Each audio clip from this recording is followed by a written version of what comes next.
Muito bem. Abra sua Bíblia no livro de Sofonias. Pastor, o quê? Sofonias. Existe, irmãos. Ao contrário de algum mundial por aí, esse aí existe. E está na Bíblia, esse aí. Tá? Então, olha só. Sofonias, profeta menor.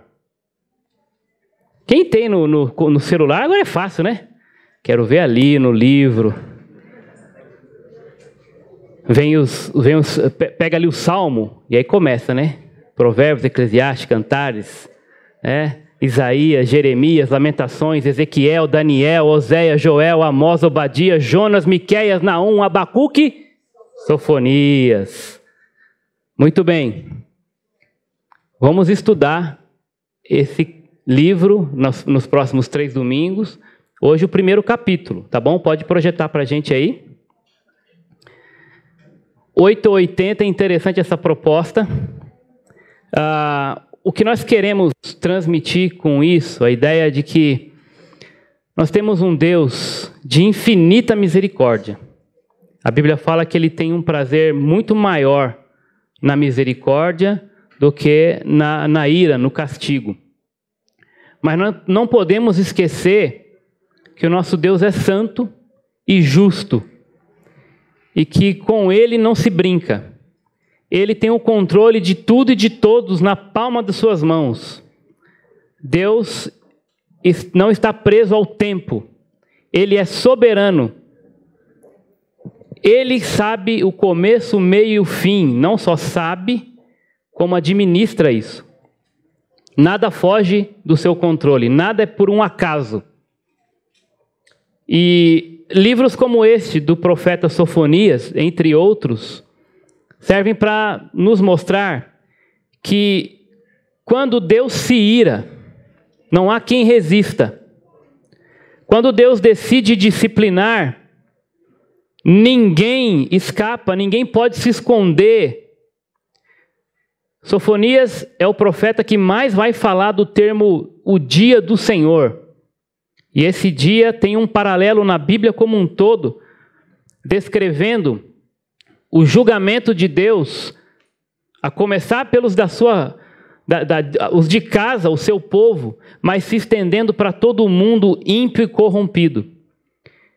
Esta profecia ela tem, obviamente, um cumprimento imediato, porque senão não faria sentido para aqueles ouvintes na época de Sofonias, mais ou menos entre 640 a 609 a.C., no período onde o reino de Judá estava em profunda decadência moral, política e religiosa, espiritual. E ali havia um prenúncio imediato para um julgamento de Deus por meio de uma nação que viria, os babilônios, para arrasar, escravizar o reino de Judá, o reino de Israel. Mas também aponta para um período escatológico, onde Deus, da mesma forma, irá julgar o mundo e todas as nações. Então, isso se chama profecia de duplo cumprimento.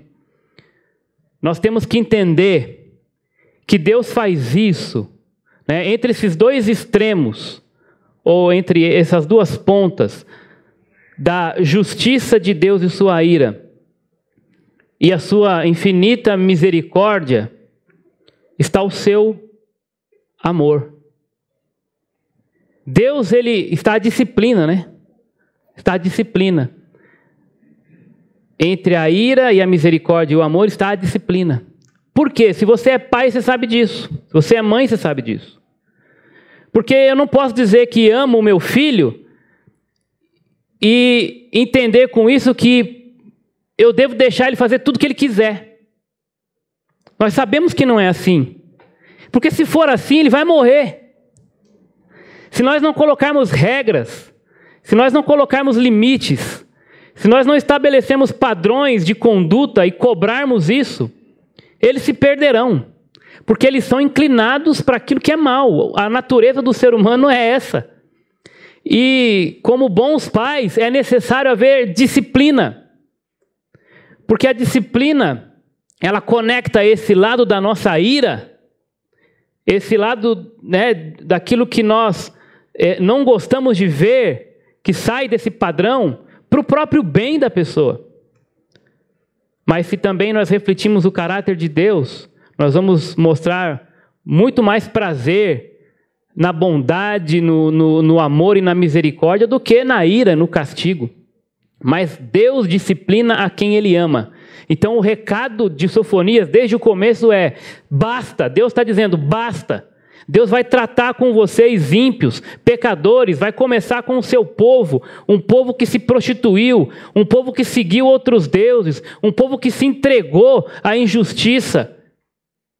Mas Deus, ainda assim, mesmo pesando a sua mão, Deus vai fazer isso porque Ele ama, e Ele está te dando uma oportunidade de voltar e se arrepender. A ceia do Senhor que nós vamos tomar no final, ela também retrata esse amor de Deus, o querer dele de ter comunhão com você, comigo. E ele assumiu para si o castigo que deveria ser meu e seu. Isso se chama graça. Então, se você está aqui hoje, é por causa da graça. Mas não brinque com a graça, porque Deus, Ele disciplina. Porque talvez chegou a hora de Deus castigar você para abrir os seus olhos para uma realidade de que Ele é quem manda, que Ele é quem está no controle. E que Ele não vai aceitar aquele que se chama pelo seu nome viver de uma maneira dissoluta, indiferente a essa graça.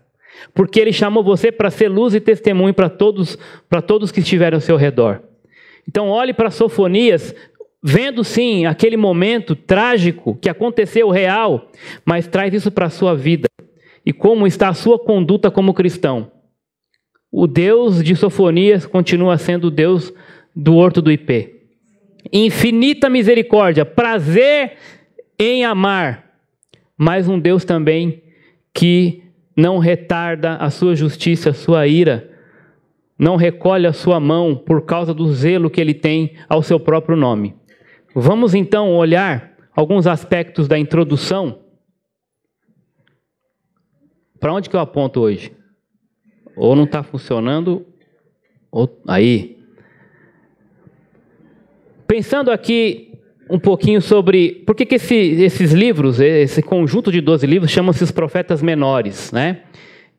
Isso foi cunhado, né? Foi trazido pela primeira vez essa ideia por Agostinho, no princípio ali do século VI depois de Cristo. Essa ideia de profeta menor ou menor refere-se não à importância deles. Eles não são profetas menores porque são menos importantes, mas pela brevidade dos seus escritos. Tá bom? Ou a abrangência, a pequena abrangência, né, em comparação aos que são chamados profetas maiores, que escreveram muito mais, Isaías, Jeremias, Ezequiel e Daniel. Né? Então, essa é a ideia. Os hebreus chamavam-nos de o livro dos 12 e provavelmente foram agrupados por Esdras e a grande sinagoga em 425 a.C., talvez aí, a fim de acomodá-los em um rolo, e esse aí então, se você pegar todos eles, eles são mais curtos os escritos do que Isaías, Jeremias ou Ezequiel. Por isso são chamados de profetas menores, pela quantidade de escritos principalmente. Tá bom? Pensando aqui em Sofonias, o nome Sofonias significa o Senhor esconde ou o Senhor protege. Tá bom?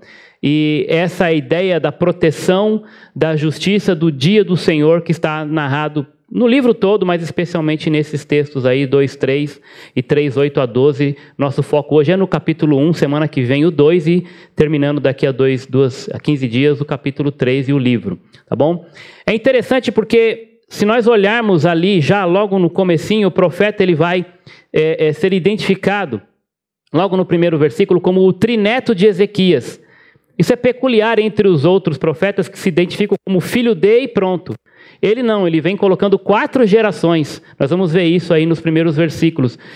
Para apontar que, provavelmente aí, ele seria então o trineto de Ezequias, o provável rei que reinou ali 75 anos antes desse ocorrido, para mostrar que Sofonias então foi o único profeta desses profetas menores que pertencia à família real. Ele vinha da linhagem real. Ele era trineto de um rei, né? O rei Ezequias. E aí ele vai aparecer ali no seu ministério no reinado de outro, um primo aí, né, chamado Josias, né?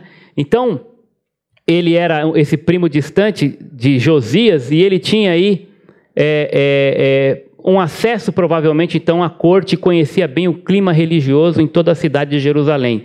É interessante que eu falei que ele vai ministrar ali entre 640 e 609, e esse rei Josias foi um dos poucos que a Bíblia fala que ele fez o que era bom. Porque num determinado momento, mais ou menos 621, é relatado que esse rei Josias ele fez algumas reformas. E ele reformas religiosas, né? Ele vai exatamente fazer aquilo que Sofonias tinha acusado. Então, alguns vão dizer que Sofonias fez esse ministério dele, falou antes dessas reformas. Porque aí caiu a ficha do rei, e o rei começou a iniciar essas reformas, mesmo assim o povo não seguiu. Alguns vão dizer que ele falou exatamente depois, porque o povo não seguiu as reformas do rei. E o rei vai fazer reforma exatamente aonde Josias pontua. A questão da idolatria, o distanciamento de Deus, a indiferença, né? Essa acomodação espiritual. Josias vai trazer de volta a questão do livro, né? O livro da lei, a leitura do livro, a obediência do livro. São pontos que Sofonias vai atacar aí. Vamos para o texto, então, propriamente dito. Nós vamos ler o capítulo 1, tá bom? Eu estou projetando aqui, me parece que está na NVI essa versão, você pode ler na sua também, ou se quiser, acompanhe aqui na tela, tá bom? Vamos juntos lá. Palavra do Senhor que veio a Sofonias, isso é muito importante começar assim, porque isso não é uma elucubração humana. Um belo dia, ele olhou a situação, tinha lá, circulava bem ali no reino e falou, deixa eu dar um recado meu aqui. Não, é um recado que vem de Deus para ele. Palavra que veio do Senhor ao profeta. E isso não acontece mais desse jeito. Palavra, revelação de Deus, está toda já aqui na Escritura. Tá bom? Você pode ser usado para falar em nome de Deus, mas desde que esteja concordando com o que está aqui. Esse negócio de veio a minha palavra do Senhor, hoje em dia não tem mais isso não. Nós não cremos assim. Tá bom? Ok? Tudo que vem do Senhor já está na Bíblia. Então, quando você for falar a palavra do Senhor, tome cuidado, porque se tiver fora daqui, a Bíblia diz, ele vai pedir conta disso aí, se você falar algo que não está aqui. Esse aí recebeu uma palavra do Senhor, e o texto vai dizer, né, das suas gerações aí, filho de Cuxi, neto de Gedalias, bisneto de Amarias, trineto de Ezequias, durante o reinado de Josias, filho de Amon, rei de Judá. E aí vem o recado do Senhor por meio do profeta. E começa desse jeito aqui, ó. Destruirei todas as coisas na face da terra. Palavra do Senhor. Presta atenção nisso, porque aqui há uma inversão de Gênesis. Né? Há uma inversão da criação. Deus começa, se vocês lembrarem na criação, criando todas as coisas, né? E aqui ele vai falar que ele vai destruir aquilo que ele criou, né, de trás para frente, começando com o que ele criou por último, que é o ser humano. E assim vem voltando, regredindo, de propósito, né? Interessante isso. Aquilo que fez, parece que ele dá quando você aperta no controle remoto, volta, né? É isso que Deus está falando, vou dar um volta aqui, vou limpar isso aqui. E essa ideia de purificar é a ideia de limpar, fazer uma limpeza, né? Quando você olha para esse salão aqui, você pode até não ter achado tão bonito, enfim, mas você não pode falar que está sujo. Você não pode falar que não foi feita uma purificação nesse sentido, né? Uma limpeza. Ainda tem coisas para fazer. Mas olha que gostoso estar num ambiente bonitinho, assim, limpo, né? Alguém veio aqui, pensou, olhou para esse salão e falou, o negócio está feio, né? Vamos dar uma reformada nisso aqui. Vamos purificar esse negócio, né? Vamos limpar, tá bom? Destruirei tanto os homens quanto os animais. Destruirei as aves do céu e os peixes do mar, os que causam tropeço junto com os ímpios. Farei isso quando eu ceifar o homem da face da terra, declara o Senhor. Então você percebe aqui, né, a ira de Deus. Você percebe aqui que Deus está decidido a disciplinar não só, né, pessoas, como toda a criação. E isso ele coloca aqui para Deus está olhando a história como um todo. Essa palavra vem ali, tem a sua aplicação real, né, pontual, geográfica. Isso aqui está prenunciando um tempo de desgraça que viria poucos anos depois, tá bom? Mas é óbvio que nessa completude isso é futuramente.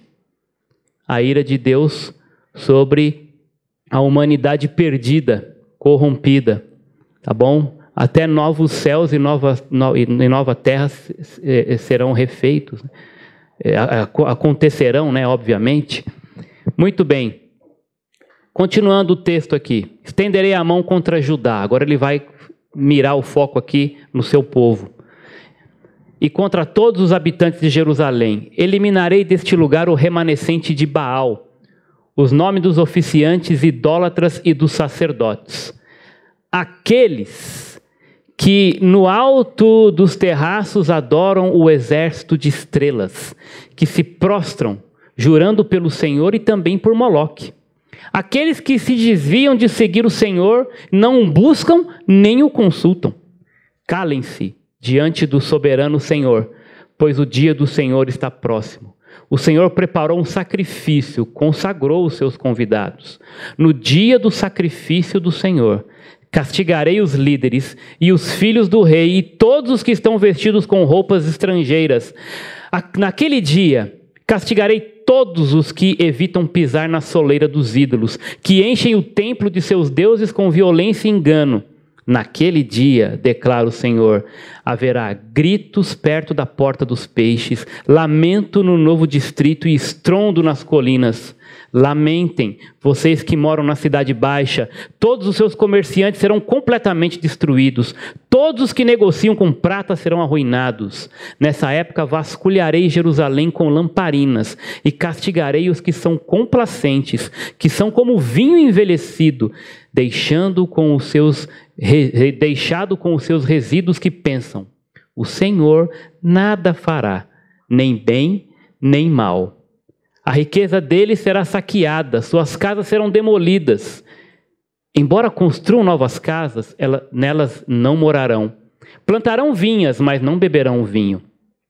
O grande dia do Senhor está próximo e logo vem. Ouçam, o dia do Senhor será amargo, até os guerreiros gritarão.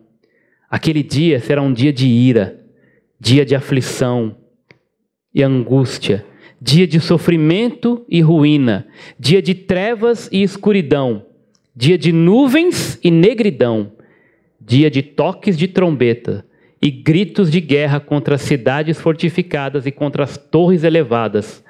Trarei aflição aos homens, andarão como se fossem cegos. Por quê? Porque pecaram contra o Senhor. O sangue deles será derramado como poeira, e as suas entranhas como lixo. Nem a sua prata, nem o seu ouro poderão livrá-los. No dia da ira do Senhor, no fogo do seu zelo, o mundo inteiro será consumido, pois ele dará fim repentino a todos os que vivem na terra. Forte. Esse é o nosso Deus. Não adianta dizer que esse é o Deus do Antigo Testamento. Esse é um Deus que não muda. De ontem, de hoje e de sempre. Ele está revelando aqui esse lado da sua ira, está dando o seu basta para esse período, esse povo, esse momento, mas também já deixando um recado para o que virá no final dos tempos. A sua disciplina, a sua faxina. O mundo é dele, a criação é dele. Quem somos nós para dizer para ele o que ele deve fazer? Ao contrário, ele já está deixando para nós aí como será feita a faxina. E o porquê disso? Porque pecaram contra o Senhor. Mas é um Deus de grande misericórdia. E ele deixa avisado porque ele ama. Ele disciplina porque ele quer causar em nós, em você, em mim, arrependimento, volta, obediência, santidade. Por isso ele deixa esse recado. 3 momentos então de purificação nesse capítulo. Primeiro, essa purificação integral que nós vimos, onde ele vai é fazer essa limpeza no mundo, ok? Versos 2 e 3 vão apontar para isso, tá bom? O julgamento, então, a caminho aí, foi comparado, nós podemos olhar para algo parecido que acontece no dilúvio. Até os termos são semelhantes, né? Quando lá no dilúvio de Noé, né, ele usa frases como o homem e o animal, que ele vai destruir, né?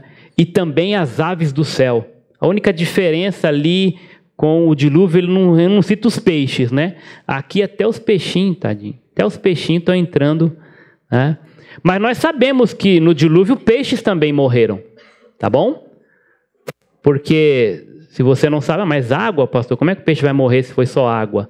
Mas era água de cima, água que estourava de baixo, né? Inclusive, eu vi uma vez uma aula do professor Adalto Lourenço, o cientista, e ele fala que os limiares da Terra se romperam, foi nesse momento que os continentes se dividiram, e quando vem água de baixo, vem trazendo aquela lama, ele falou, é por isso que você encontra fóssil de peixe em montanha, né? Porque para fossilizar tem que ter esse processo de prensa, né? E ele explica que foi nesse momento, esse jato que vinha de baixo, com lama, com tudo, levando tudo que encontrava pela frente.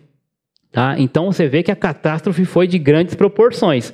E aqui nós podemos comparar esse episódio aqui que Sofonias está predizendo ao acontecido lá, quando Deus fala, eu vou destruir a humanidade, o homem está demais, desenfreado, o pecado, e eu vou dar cabo dessa humanidade aí, deixou apenas o remanescente, e esse caráter de Deus se repete aqui, falando que também vai preservar o seu remanescente fiel. Amém, por isso a misericórdia de Deus é grande. Então, embora no contexto de Sofonias essa linguagem seja hiperbólica, né, isso não vai acontecer, não aconteceu isso literalmente na época de Sofonias, nem na época do cativeiro babilônico, mas é para trazer essa ideia de tamanha, né, ruína que estaria por vir ao povo de Deus. Ela expõe de modo atenuado um futuro julgamento de Deus na ocasião do retorno de Cristo, e eu quero ler com vocês esse texto quando a Escritura vai prenunciar esse castigo ao mundo também, nesse período aí do retorno de Cristo. 2 Pedro, segunda carta de Pedro, capítulo 3, do 3 ao 7, não está projetado aí, então você precisa abrir junto comigo. Tenha paciência comigo, porque logo, logo vou precisar de óculos, hein, pastor? Já passou a hora, eu acho. Logo, logo não, já passou. 3, o cara tá cego, tá mancando, meu Deus do céu. 3, de 3 a 7.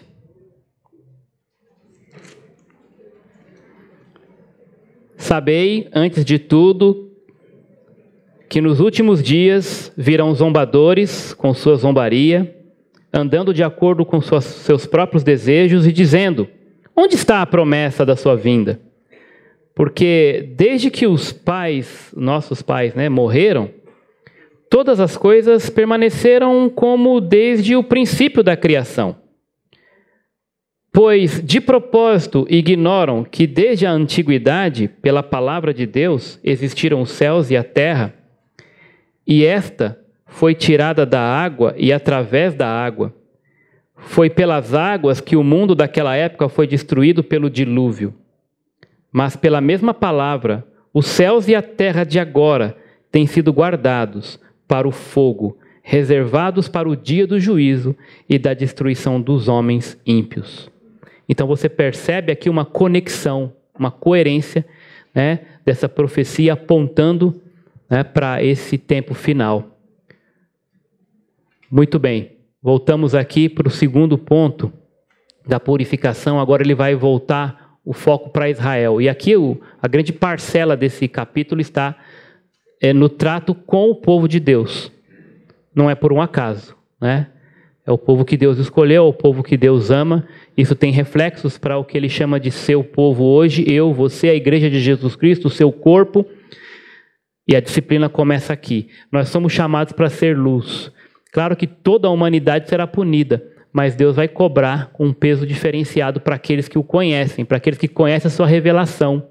Não tem desculpa para falar, eu não conhecia, eu não sabia a vontade de Deus. Não só você conhece, como você tem, por meio do Espírito Santo, condição e poder para fazer do jeito que Deus pediu para fazer. O homem é indesculpável, ainda mais aquele que já conhece a palavra, que já se entregou, que diz que crê em Jesus Cristo, que diz que é chamado pelo seu nome, cristão. Então, a purificação de Israel, ela basicamente engloba 3 pecados. O paganismo, ou a idolatria, né? O sincretismo e o comodismo. Isso está descrito aí nessa porção de versículos. Falando do paganismo, olhando, por exemplo, para o verso 4, tá? Ali é falado, é citado, né, os homens que se inclinam diante de Baal. É óbvio que Baal não existe, né? Mas era adoração a um outro Deus, que eles inventam, que eles criam, né? Isso aqui vem do coração do homem, isso aqui vem da influência do mundo, isso aqui vem também das astúcias ardilosas do próprio Satanás. E faz surgir esse tipo de Deus com D minúsculo. E o povo do Senhor estava dando crédito para esse tipo de coisa, de Deus inventado, Baal, o Deus da fertilidade dos cananeus, né? E a adoração a esse Deus, o culto a esse Deus, incluía, por exemplo, atos de prostituição ritual, entre outras coisas. Mas o profeta está dizendo que o castigo virá por causa dessa idolatria, né? Esse apego a deuses falsos, a não exclusividade. Adorarás apenas e somente ao seu Deus, e somente a Ele prestarás culto. O povo estava quebrando esse mandamento, adorando a Baal. Isso está repetido por várias e várias vezes. Outros profetas que nós vimos, Abacuque vai na mesma linha, né? Amós vai na mesma linha de condenar o povo por causa da idolatria. Isso é um pecado que acompanhou o povo de Israel, né? É característico, né, esse pecado do povo de Israel. E esse pecado está no meio do povo de Deus ainda hoje. Quando deixam de seguir somente a Deus, trocando esse Deus por outros deuses, outros Baals ou Baalins. E Baal não precisa ser necessariamente uma imagem que você adora. Baal pode estar em você.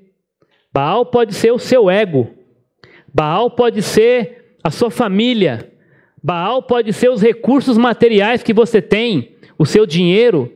Baal é tudo aquilo que vai tirar Deus do centro da adoração, do trono da sua vida.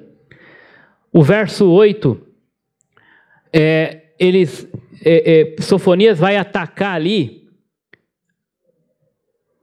a realeza, mesmo possivelmente ali, né, tendo laços de parentesco, vindo de família real, ele não mede esforços, ele não retira a mão, ele fala. Ele condena, a palavra do Senhor vem a ele e ele não fica com meias palavras quando o assunto é criticar a família dele, né? A família real. E ele vai o quê? Ele vai denunciar os príncipes de Judá, parentes, né? Parentes ali da sua genealogia, porque ele vai dizer que até as vestes desse pessoal importadas demonstravam o quanto eles estavam aceitando os valores morais e espirituais do paganismo. Até na roupa da realeza, né, estava descrito, ou estava refletindo o paganismo do que deveria ser o povo de Deus, né? Até na roupa. E ele vai criticar e vai condenar isso, e vai dizer, Deus vai pesar a mão contra vocês. Isso está narrado lá no versículo 8. Ainda sobre o paganismo, no versículo 9, é interessante, volta comigo lá no verso 9 para entender essa figura que ele usa ali. Ele vai falar assim: castigarei também naquele dia todos os que pulam a soleira dos ídolos. Segura isso aí e vamos para esse texto de 1 Samuel 5. Primeiro livro de Samuel, 5:5. Esse aqui é um relato quando os filisteus capturaram a arca do Senhor, a arca da aliança, e foram levar essa arca para seu território. Eles achavam que era um amuleto, né, de bênção, de sorte e tal. Isso acontecia com o povo de Deus. Eles acharam que pegando a arca, eles iam tirar a sorte de lá e jogar para eles, né? O contrário. Então, se você olhar desde o versículo 1, os filisteus tomaram a arca de Deus e a levaram de Ebenezer para Asdod. E tomando a arca de Deus, os filisteus a colocaram no templo de Dagon, que era o deus deles, junto a Dagon, junto à estátua, né, de Dagon. No dia seguinte, verso 3, quando os habitantes de Asdod se levantaram de madrugada, Dagon estava caído, com o rosto em terra, diante da arca do Senhor. Então levaram Dagon e o puseram de volta no seu lugar. Vamos bater um ventinho aí, acho que o Dagon, né? Na hora lá eles pensaram que acontece, né? Colocaram o Dagon de pé de volta lá. Mas, versículo 4, quando se levantaram de madrugada, no dia seguinte, Dagon estava caído com o rosto em terra, diante da arca do Senhor. E tem mais, a cabeça de Dagon e as duas mãos estavam cortadas sobre a soleira, restando apenas o tronco de Dagon. Verso 5, por isso, até o dia de hoje, nem os sacerdotes de Dagon, nem todos os que entram no templo de Dagon em Asdod pisam na soleira de Dagon. Por causa do que aconteceu. Aí o que acontece? Pessoal, o povo de Israel, obviamente sabia dessa história, e os caras abraçaram a crença, né? E começaram a seguir essa mania, essa crença de que não podemos pisar na soleira do templo, porque isso vai trazer condenação para nós.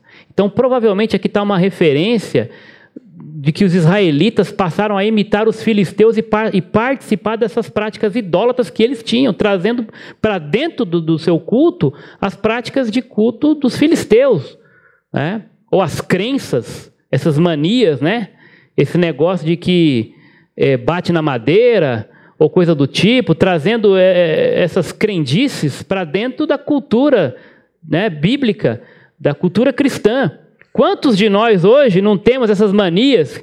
Você nunca vai ver isso na Bíblia, mas porque sua avó fazia, sua bisavó fazia, sua mãe fazia, ou porque você cresceu ouvindo isso e fazendo isso, você acha que isso tem que ser feito também, porque senão dá azar. Essas manias, né, seguindo conceitos pagãos no meio do povo de Deus. Deus fala, chega, vocês vão ser disciplinados por causa disso.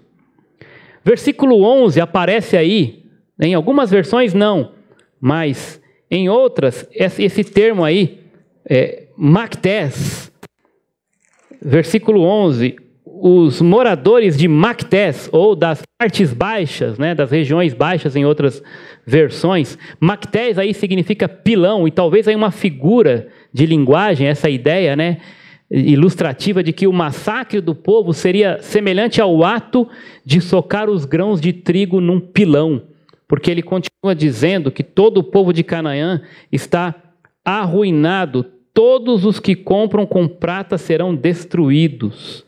Essa ideia de que Deus vai trazer sua disciplina como eles serão comparados como um trigo que é socado. Essa ideia aí de Mactés. Porque essa região você não encontra, Porta do Peixe, né? Uma coisa assim que ele fala aí, né? Você não encontra isso nos registros. Então parece que é uma figura mesmo, a ideia do nome Mactés significa pilão, e Deus dizendo, eu vou disciplinar vocês como se soca um pilão. O sincretismo. Então você tem ali o paganismo, né, que é a idolatria, e o sincretismo é a salada, né? Aí você mistura, pega um pouquinho de cada religião, bota isso aí no liquidificador junto com a fé cristã, e o que sair dali você abraça e toma em pequenas doses, né, diárias para a sua fé podre diante de Deus. Cheira mal, essa salada aí Deus não aceita. Não faz parte da dieta, tá bom? Deus é único, Mas o sincretismo estava presente ali, nós vemos isso no versículo 5. Volta comigo lá no versículo 5, é só ele que traz essa ideia aqui bem clara, né? Deus está dizendo que vai disciplinar os que adoram o exército dos céus. Olha aí a ideia da astrologia, né?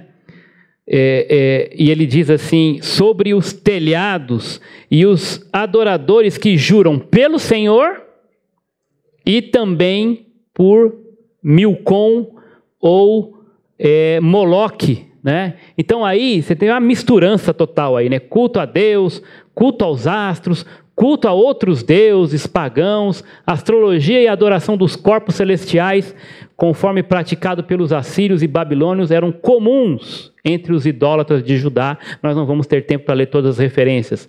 Os altares aparentemente eram erguidos sobre os telhados das casas. Isso está citado ali. O povo se inclinava perante o Senhor, mas também fazia juramento por Milcom ou Moloque, que é uma divindade semita, honrada com sacrifício de crianças. Você pode imaginar o cara que se diz servo de Deus oferecendo sacrifício de criança? Pode imaginar isso? Pois é. E aí você vê, quando Deus fala chega, né? Quando Deus fala basta, a que ponto chega ou chegou o pecado do povo de Deus? E esse aí, gente, é gravíssimo. Porque talvez aí idolatria, sincretismo são mais escrachados, né? Você vê uma pessoa adorando outro Deus, falando em nome de outro Deus, é mais claro. Agora o comodismo, isso infiltra de uma maneira tão nociva, imperceptível, e vai minando a fé, afastando as pessoas de Deus, e trazendo esse nojo. Porque o que acontece aqui? Se olharmos para o versículo 6, nós vamos ver o que acontece ali depois do 12. Eu vou ler com vocês aqui. Os que deixam de seguir o Senhor e não buscam nem o consultam. Você parou de orar, parou de frequentar, né, o pequeno grupo, parou de frequentar o culto, mas se diz cristão em casa, no online, de repente, lá, né, de repente, vai saber, né? Não busca mais a Deus, nem consulta a Ele. E aí no verso 12, você vê esse pessoal aqui, ó. Naquele tempo, Deus está dizendo, vasculharei Jerusalém com lanternas e castigarei os homens que descansam sobre os resíduos do vinho. Essa ideia da borra do vinho, né? É quando você... Porque eu não entendo de vinho, tá? Quem entender aí me corrija aí, viu? Depois me dá aí. Mas diz que você tem que ficar mexendo lá para o negócio não ficar grosso. E aí isso começa a trazer... o gosto fica ruim e traz aí até alguma questão aí nociva para a saúde, se você não vai mexendo e filtrando aquilo para o vinho ficar bom. E esse pessoal, essa ideia de se desfrutar com a borra do vinho, é gente preguiçosa que não está nem aí, deixa rolar, né? Não tem aquele trabalho de cuidar bem do processo. E acha que as coisas vão acontecer sem fazer nada. Aí ele está dizendo, esse pessoal aí é os que estão acomodados, esqueceram de Deus, não consultam mais Deus, e Deus não vai deixar ninguém impune. Ele vai vasculhar com uma lanterna cada cantinho, ninguém se esconde de Deus. Você pode achar, isso é assim que acontece mesmo, gente. Eu falo isso pela minha vida, às vezes a gente está pecando e nada acontece, não é verdade? Ah, mas não aconteceu nada, Deus ainda não me castigou por isso, vou fazer de novo, aí você faz de novo. Aí nada acontece, você nem ora mais pedindo perdão por aquilo, porque está tudo bem. E Deus está dizendo, cuidado, porque não vai ficar assim. Se você está envergonhando meu nome, se você está acomodado no pecado, se aquilo não dói mais, se aquilo não te leva a ajoelhar e chorar por ele, se você acha que você pode esconder do pastor, às vezes o pastor também está envolvido, né? É pecador também. Você pode esconder da igreja, você pode esconder do líder do pequeno grupo, você pode esconder do pai, da mãe, do cônjuge, mas de Deus você não esconde. Deus está ali como com uma lanterna pegando cada cantinho do pecado da sua vida. E Ele está dizendo, esse dia vai chegar. Tudo vai vir às claras. Deus é justo, Ele vai disciplinar do jeito dele, no tempo dele. esse verso fica claro que o povo, em relação ao Senhor, deixavam de andar após ele, não buscavam e nem mesmo perguntavam por ele. Viviam completamente apáticos com relação ao Deus verdadeiro que os tinha livrado tantas vezes. E no final do verso 12, ele vai dizer assim: o Senhor, esse pessoal fica ali curtindo ali a borra do vinho, né? O resíduo do vinho, e dizem no seu coração, olha o que eles dizem. E vê se essa frase aqui, talvez você não saia publicando no seu Instagram e nem no Facebook, mas lá no seu coração ela está num outdoor. E ela diz assim: o Senhor não faz o bem e nem o mal. Não, Deus não está nem aí. Ele não vai nem para lá nem para cá. Ele não vai me dar uma bênção maravilhosa, mas também não vai me castigar. O Senhor não está nem aí com isso. Minha vida é minha vida, Deus deixou eu fazer o que eu quiser, Deus está preocupado com o final de tudo, tal, mas assim, esse pecado meu, você acha que Deus vai se importar com esse pecadinho meu aqui, no Capão Redondo? Não. Não, Deus não está preocupado com isso, ele tem outra coisa mais para fazer. E outra, todo mundo faz, né? E é esse pensamento, essa ideia que está encravada no coração de que, Deus não está nem aí, nem para o bem, nem para o mal. E ele está dizendo, cuidado, Deus vai vasculhar. Se você está achando que vai passar despercebido, não vai não. Não vai não. Deus é justo. Olha só. Entre a categoria especial de pessoas que enfrentarão a ira de Deus, eu gostei desse comentário, estão os chamados ateus práticos. Porque tem aquele ateu da teoria, né? Que Deus não existe.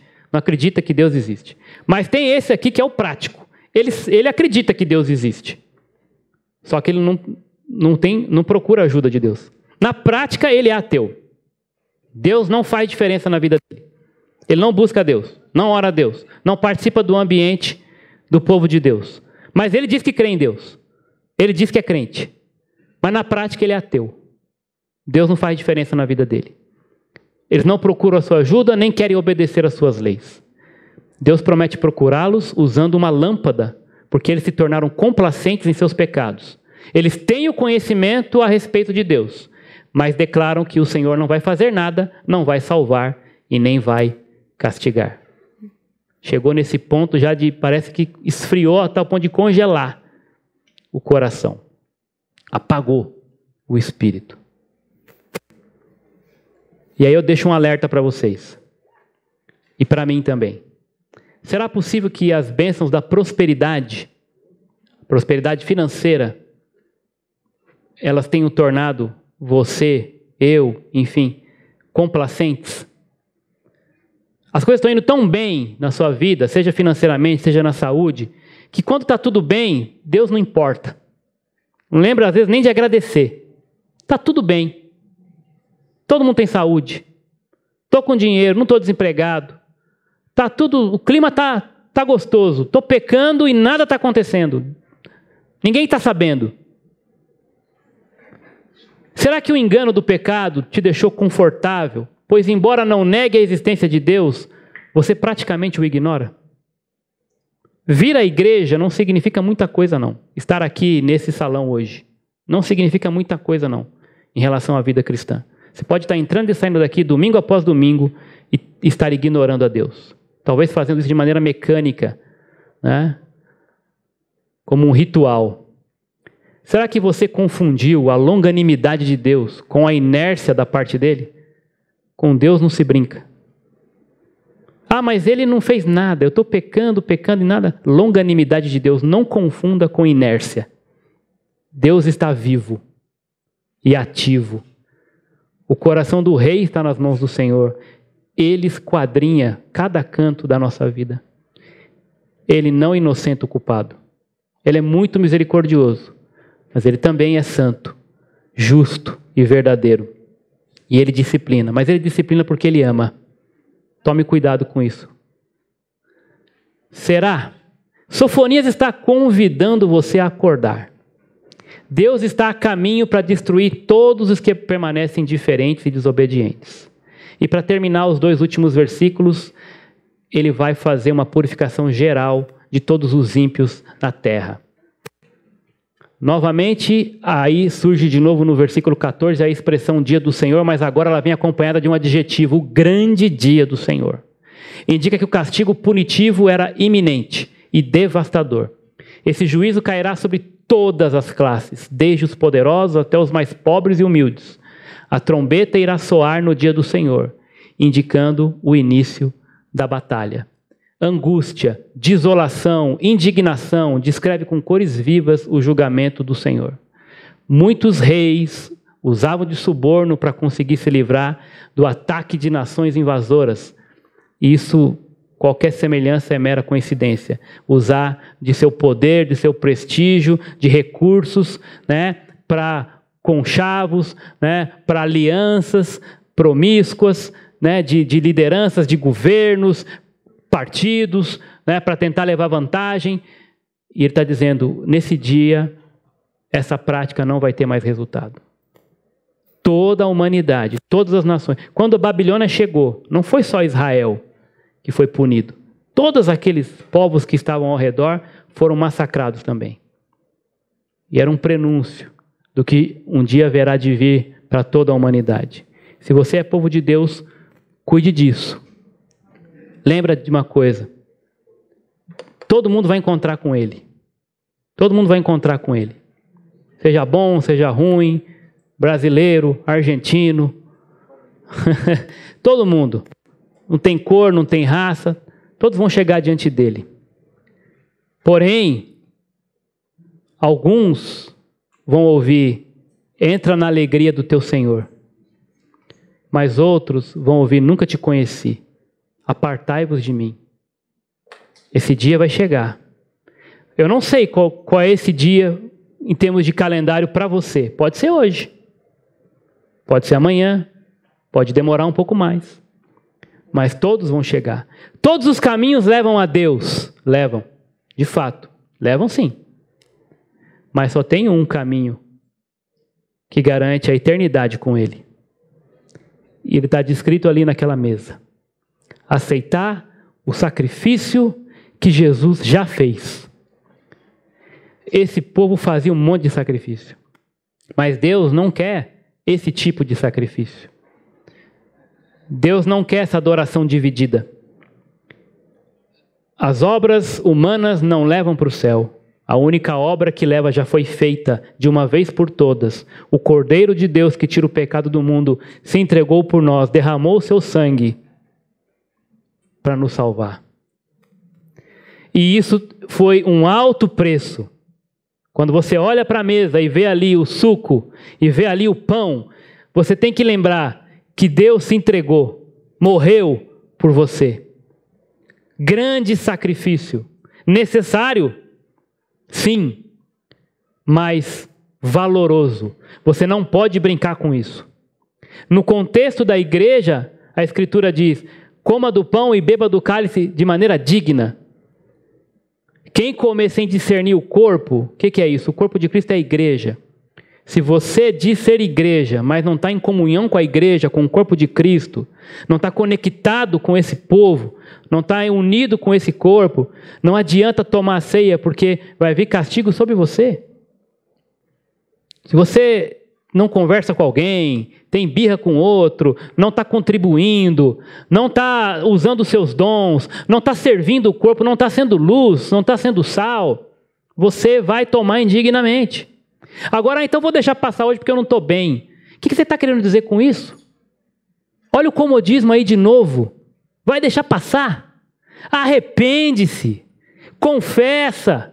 Senhor, eu vou voltar. Eu não posso mais continuar assim. O preço foi alto para eu ficar brincando. Brincando de vou deixar passar. Isso não é postura de cristão. Postura de cristão é coração contrito e quebrantado. Não tem nada que você tenha feito que ao se arrepender agora que Deus não possa te perdoar.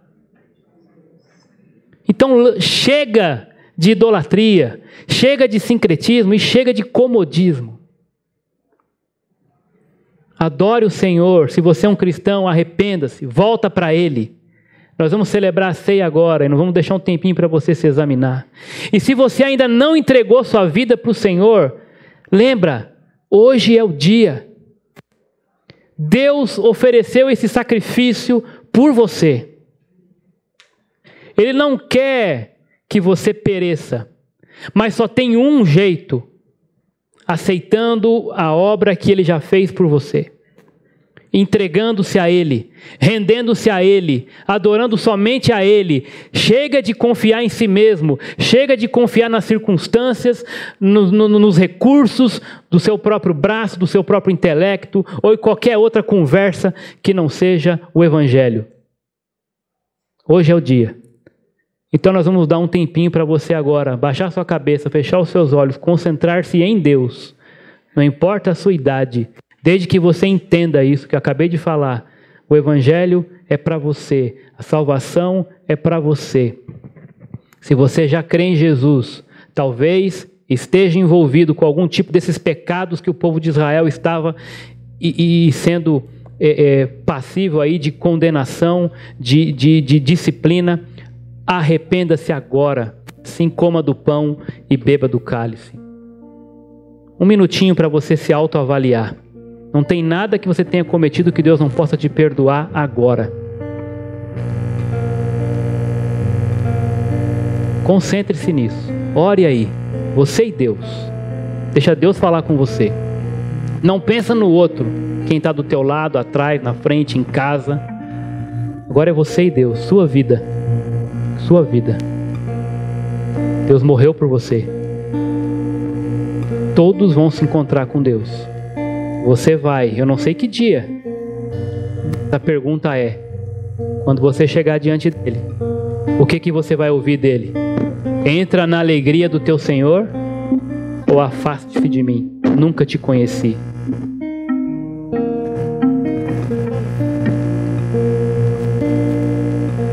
Purificação. Purificação.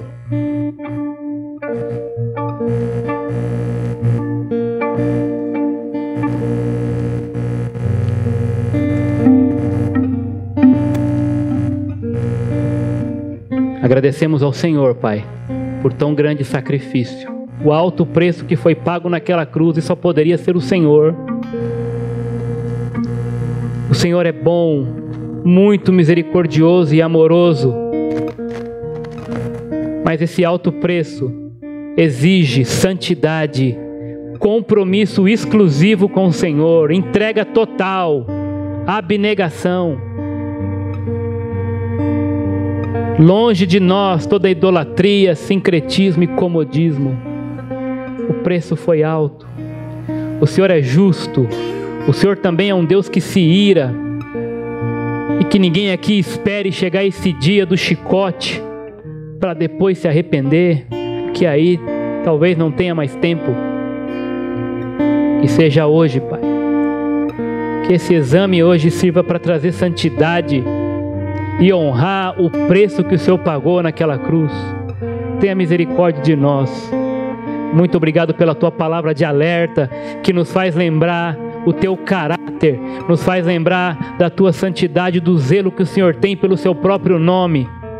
E purifica a Tua igreja, em nome de Jesus. Amém.